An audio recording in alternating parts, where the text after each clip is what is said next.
there, I'm Lori Cole, and I am going to read from By the Book by Michelle Baker and Lori Cole. And this is Chapter 16, Just Rewards. Just rewards. Just rewards, yes. All right, now I will focus the camera a little bit onto me. There we go. And it looks like I have a strange beanie in behind me. There we go, the beanie hat. All right. Chapter 16, Just Rewards. "Carl, are you there?" called Hawk for at least the 10th time. Still, there was no response. Hawk paced outside the castle walls, his falcon hung back patiently.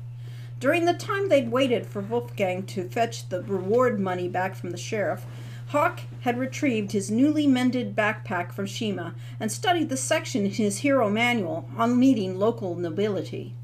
He wanted to make sure he didn't make a single misstep. Now, while waiting for Carl, he read aloud from the book for Falcon's benefit. Quote, "The best attitude to adopt in the presence of a leader, be it a lowly baron or a great emperor, is an attitude of equal parts regal reticence and modest majesty." "And how does a person do that?" Falcon inquired, raising an eyebrow. "To be honest, I've never quite understood that book of yours." "It makes perfect sense to me." "Do you know what reticence means?" "Do you?" countered Hawk tensely. When Falcon simply grinned and did not reply, Hawk put the book away and turned back to the portcullis. "Carl!" he shouted, banging his sword hilt against the gate. At last he saw the middle-aged guard approaching, looking startled. What is happening?"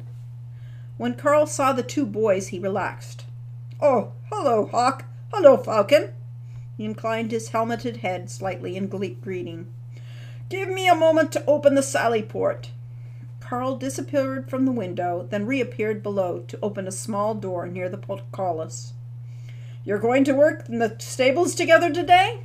he said as he let them ahead of him into the castle grounds. "I don't think the stable master will pay two any better than one." "We won't be working today," said Hawk proudly. "We're here to see the Baron. The kobold has been defeated." "The what?" Carl asked, scratching the edge of his helmet in puzzlement. As the helmet lifted slightly, Hawk noticed that the white in Carl's eyebrows ran all the way up his forehead into his hair, a pale streak on his otherwise deeply tanned skin. Something about it gave that homely gate guard a careworn and sorrowful aspect. "What's this thing about a kobold?" Hawk gave to Carl in amazement. "Surely you've heard about the evil kobold that has been setting fires in the town?" Carl stroked his mustache thoughtfully, leaning back against the portcullis. "I don't get back to town much anymore. I just mind the gate and my own business." "Well," said Hawk gravely, "if you had been there recently, you would have seen the destruction it's been causing." "Is that so?" mused Carl. "Then it's a good thing the creature is gone. All the same, I'm afraid this is not a matter for the Baron's attention." Hawk felt his frustration rising rapidly, but he did his best to keep his cool. Modest majesty, he reminded himself. "I beg your pardon," he said after a deep breath, "but I put my life at risk to keep Siegburg safe, and I'm sure the Baron would like to acknowledge my service to the town." A derisive laugh from behind Hawk made him turn.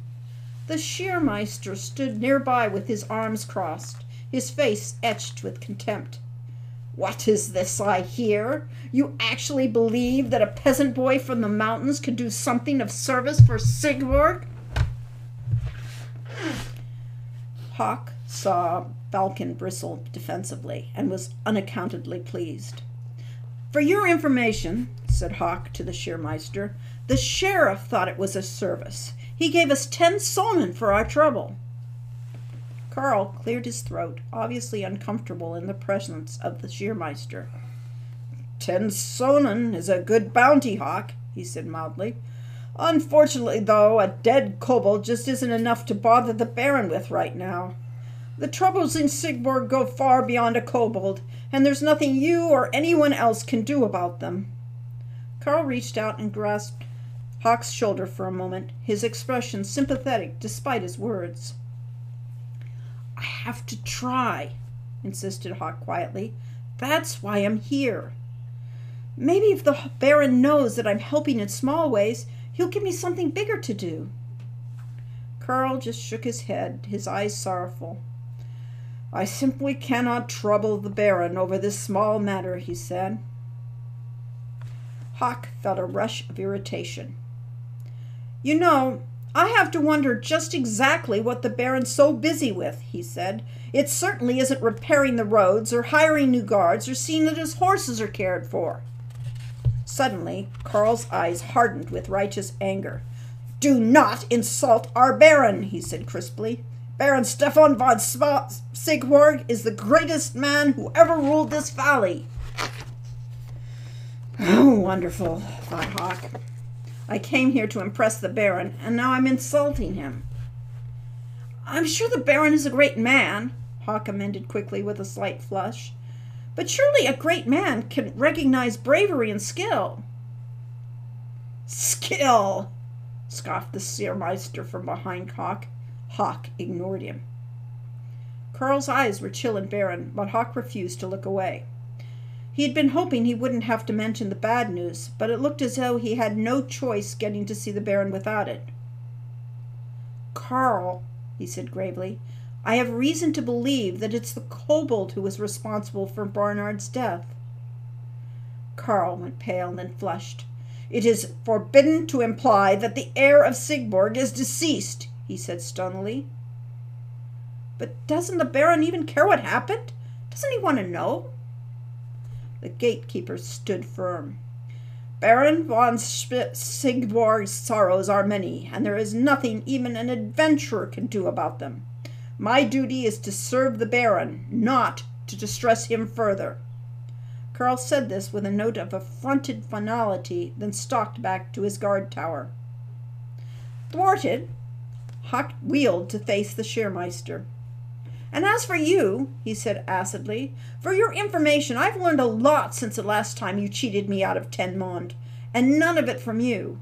You couldn't teach swordplay to a child." "Hawk," Falcon said tentatively from behind Hawk. The Shearmeister appeared unruffled.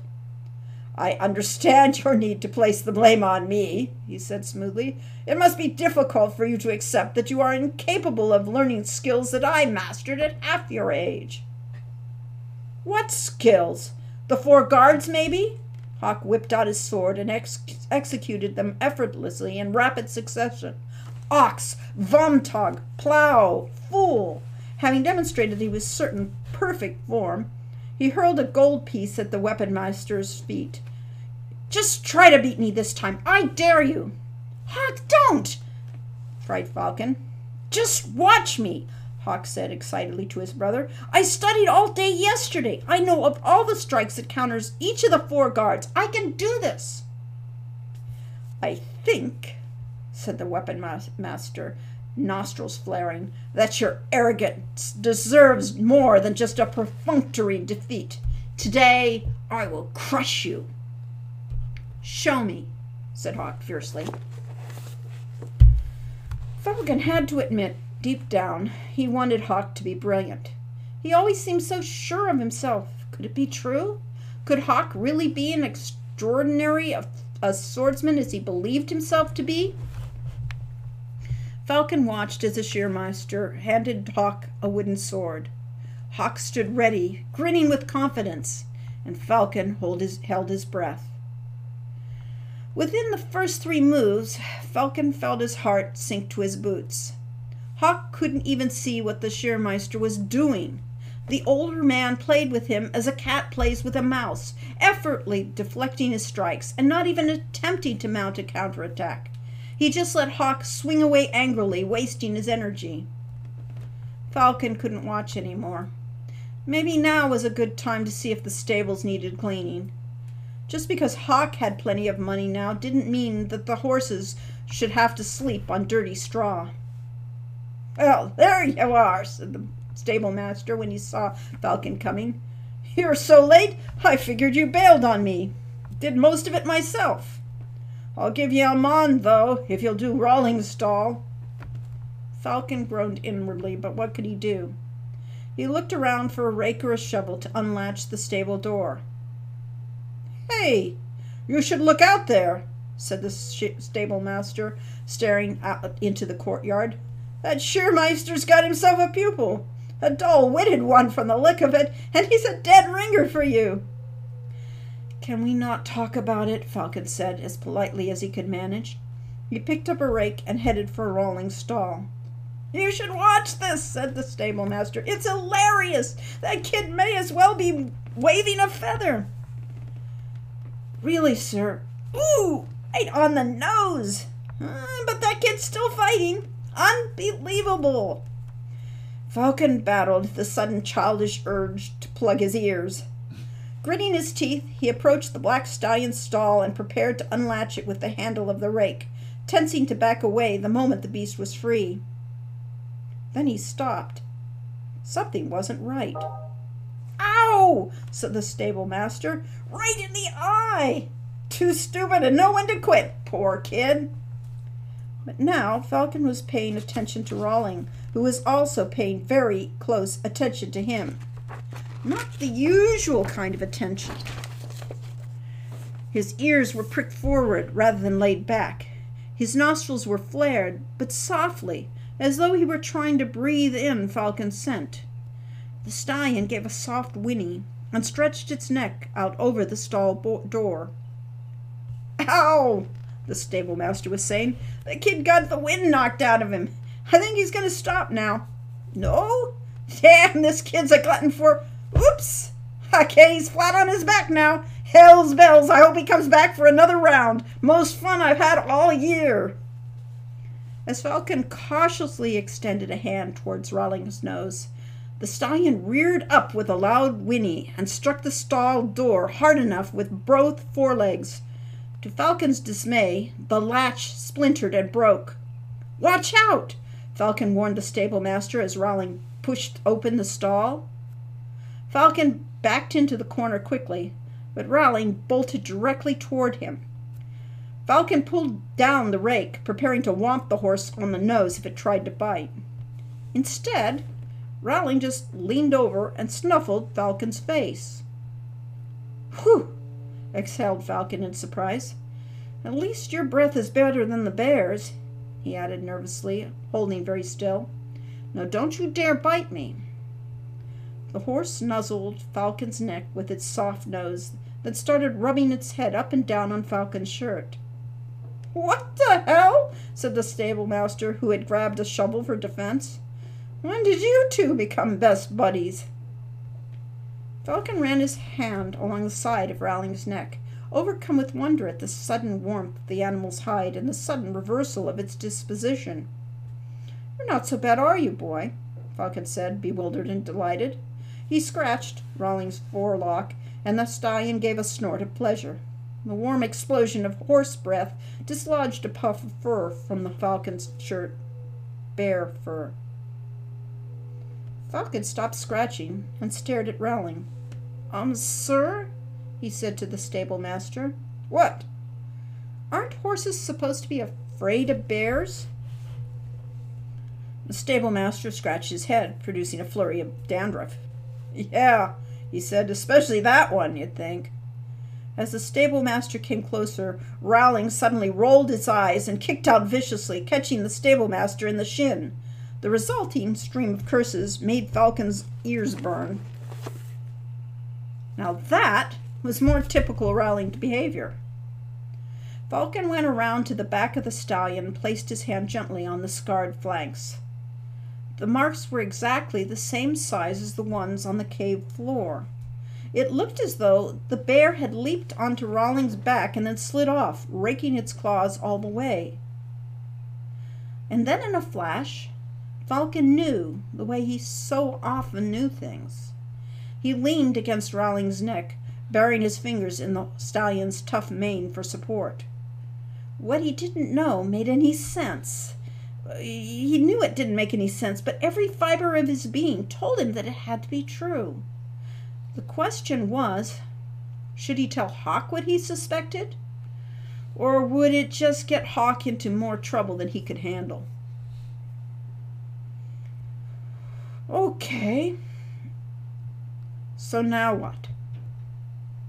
It was just after dawn, the day after the kobold, and the day after Hawk's humiliating defeat at the hand of the shearmeister. Once again he sat at the table at the Hero's Tale Inn, his brothers and sisters looking at him expectantly. Al raised an eyebrow at Hawk.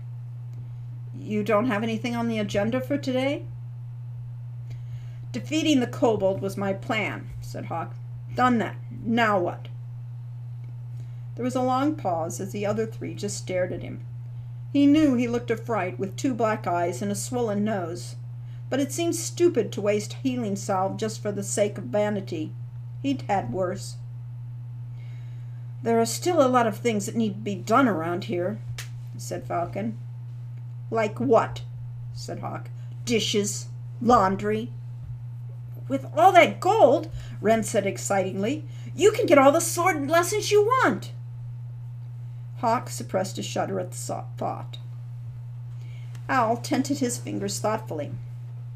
There is the matter of deciding what to do with the money, he said. I think it would be wise to pay the innkeepers for at least 5 nights in advance, in case we should run into difficulty making money in the future. Hawk shrugged. Okay. So, Al continued, that would amount to 40 mond, leaving us with 69. Okay, said Hawk again. There was another silence. Everyone was still looking at him, which was starting to drive him crazy. He was tired. He didn't feel like giving everybody orders today. Couldn't they just figure out what to do for themselves for once? Falcon cleared his throat. Maybe you could talk Wolfgang and find out more about what's going on here, Hawk. I'm sure there are many more things here for you to do. Sure, said Hawk. I'll find out. Maybe later. Right now he just felt like sitting and drinking his tea. Falcon furrowed his brow in concern as he looked at Hawk. I've got a couple of things I want to check out today, he said slowly, and I could go to the healer later. I'll buy more healing salves if you like. Okay, said Hawk, wondering when they were going to leave him alone. Owl, what are you going to do? You should go find Erasmus, said Wren before he could answer. Owl looked down at his hands. I have yet to find out for certain where Zauberberg is located, he admitted. Owl, said Wren chidingly. Zara told you. It's way, way, way that way. She gave a little wave of her arm to indicate a northeasterly direction. It's a funny-shaped little mountain. You can see it the moment you step outside the town walls. You can see it the moment you step outside the town walls, retorted Owl bitterly. Oh, said Wren softly, an apologetic look coming over her face. Want me to show you where it is? Owl shook his head. I don't feel confident wandering around the valley unarmed just yet, he admitted. My comm spell works on animals to some extent, but as I know from experience, animals are not the only danger in this valley. I'm not sure if my spell is strong enough to calm, say, a group of brigands. You shouldn't risk it, said Falcon nervously. There was silence, and Hawk realized that everyone was looking at him again. Right, he said lamely. And what will you be doing today, Hawk? Asked Owl, his dark eyes piercing. That was the question, wasn't it? You know, lathered Hawk, I guess I'll go get a sword lesson, or maybe go bounty hunting. Maybe both. I don't know. Why don't you try to buy me a sword from Carl, said Falcon. I'm sure there's plenty of old used ones lying around now that all the guards are gone. Oh, yeah, as if Carl would even speak to him after yesterday. I'll get you a sword, he said listlessly. He would eventually. Maybe tomorrow. The fact was, he was just plain tired of doing things. He'd done everything the book had told him to do, and he was no closer to making a steady living than he had been when he started climbing down the mountain from Alpendorf. Could it be that the Schirrmeister was right, that he was completely hopeless? It says on the very first page of How to Be a Hero that even the lowliest and the most ignorant could become wealthy beyond their wildest dreams. What was he doing wrong? "All right," he said, when he realized they were all still staring at him. "You guys go ahead and get started. I'm going to stay here and have another cup of tea." He saw Al and Falcon exchange a look, but mercifully they both left. Wren got up from her chair, then leaned on it with her most charming smile. "As long as you're going to be here," she said. "Want to help me with the dishes?" "No," said Hawk. "I'm leaving any moment now, really." He stared into his teacup, watching the leaves settle at the bottom. Wren rolled her eyes dramatically before disappearing into the kitchen. After cleaning up from the stable work, Falcon headed back towards the healer's house, brooding a bit as he walked. Just as he had predicted, Barnard's stallion came close to being ill-tempered now that Falcon didn't smell like bear. Hawk's listless mood was also disturbing. It seemed as though Falcon could have talked Hawk into returning to Alpendorf if he had tried. Not that Al or Wren would have agreed to it. Besides, Shima, Shamin, and Abdullah needed them to help keep the inn going. Falcon paused in surprise at his own thoughts. Could it be that I don't want to leave either? A crow sat on the roof of the healer's house, picking straw from the thatched roof. Cedar smoke wafted through the chimney, and the smell of steaming herbs surrounded the hut. Amelia was obviously concocting something medicinal, judging from the pungency. After Falcon closed the healer's gate, he took the ring he had found in the kobold's chest and placed it on the smallest finger so he wouldn't forget to give it to her. It was fashioned to look like a braided circle of the herbs Athelas, so Falcon was pretty certain it was hers. He hoped this might bring her a little happiness. She seemed so lonely out here. The door stood open, and Falcon looked in to see Amelia stirring the cauldron that hung from the fireplace. "Excuse me, Miss Amelia." The healer turned quickly, and her face lit up with a delighted smile.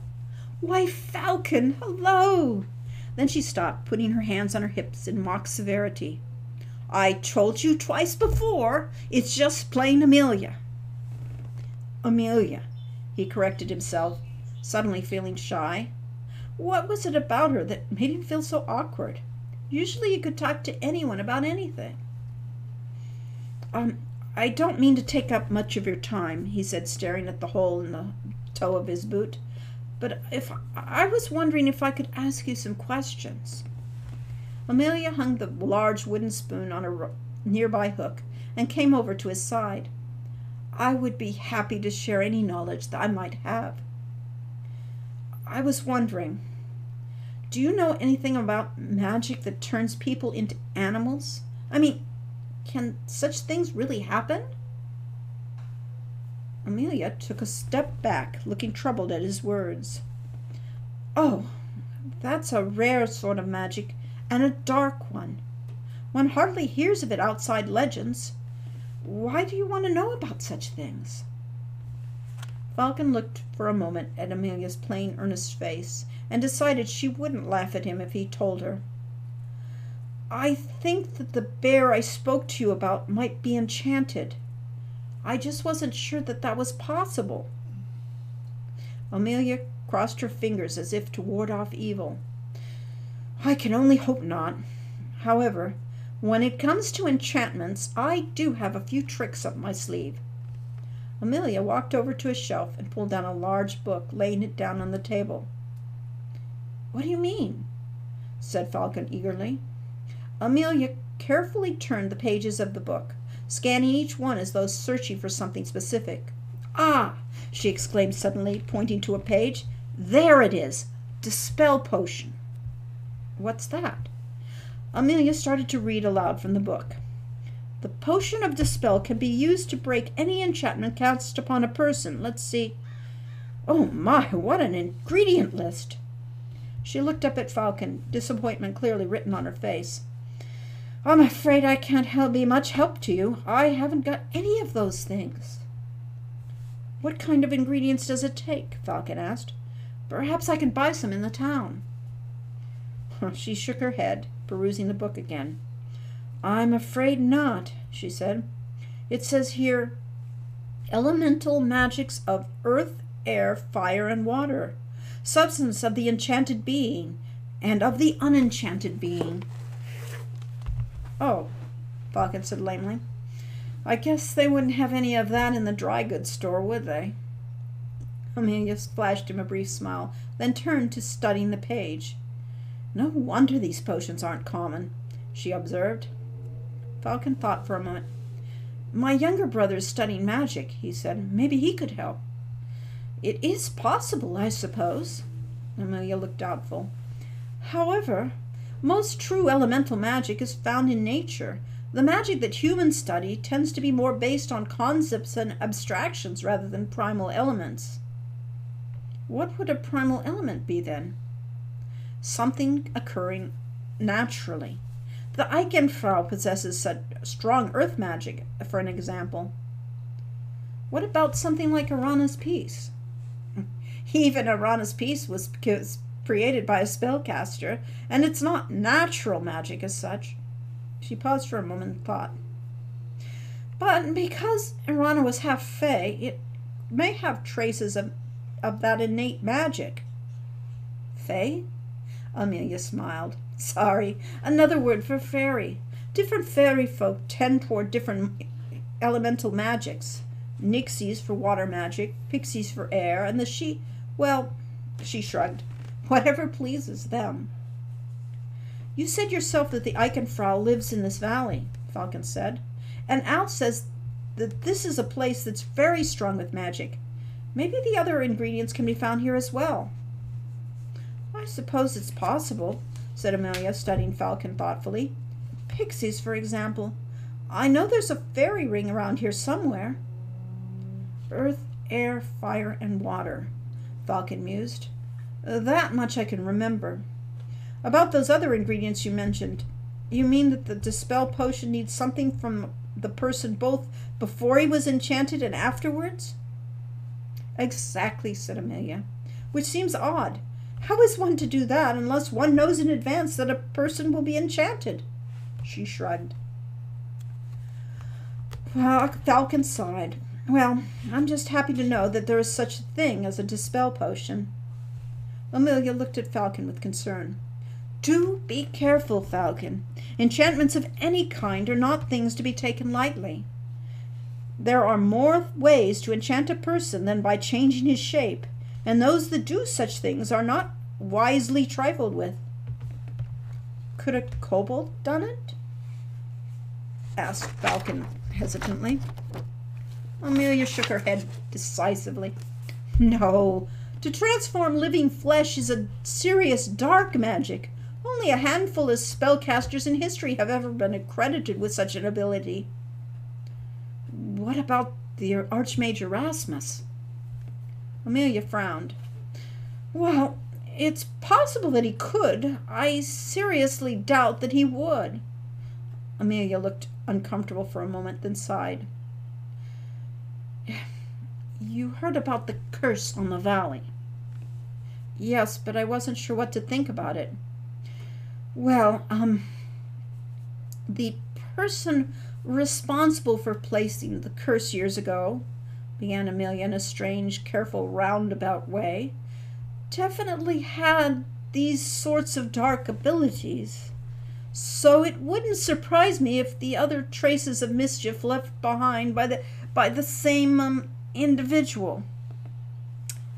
Then I must find out how to undo the enchantments, said Falcon. Hawk will really want to know. This could be his chance to do something really important here. You have such a noble heart, Amelia said, suddenly reaching up to touch Falcon's cheek. Anyone else here is so wrapped up in their own concerns. I think you, like me, are called to heal what is wrong with the world." Unaccountably, Falcon found a prickle of sweat break on his brow. He fought the urge to flee. "Right now," he said hurriedly, "I'm not trying to save the world. I'm just trying to save my brother. He's the hero, not me." Amelia looked seriously at him, her eyes intense. "There are many different kinds of heroes, Falcon," she said. Then she colored with embarrassment and put the book back up on the shelf. "Did you have any further questions for me? Did you need some more healing salve? I have some ready. I made more that I could give you at a discount." Falcon wiped his brow. "Yes, thank you. Actually, I did come here to buy some more salve. It has really worked wonders." He looked down at his rapidly healing hands, and he saw the ring on his finger. "Oh, and we found this ring. Is it yours?" He took off the ring and held it out to the healer. Amelia walked around the table with her arms full of salve jars. Her eyes widened with delight when she saw the ring. "It is! It is! Wherever did you find it?" She set the salve down and placed the ring on her hand with joyous expression. "We stopped the kobold who was setting fires in town, and it had this hidden away in its cave," said Falcon. "I knew it had to be yours." "Oh, you wonderful man!" She reached for the jars of salve and thrust them into his arms. "Here, take this salve." Then she grabbed a crystal bottle from the shelf and placed it on top of the jars. "And this healing potion." She pulled a coin purse out of the drawer of the table and put that on the pile too. "And 6 sonen, and—" Suddenly Amelia threw her arms around Falcon and gave him a thorough kiss on the lips. Between shock, terror, and overburdened arms, there wasn't a whole lot Falcon could do about it. He backed away as soon as she let him go. "Thanks," he stammered. Then he bolted for the door. And that was chapter 16, Just Rewards.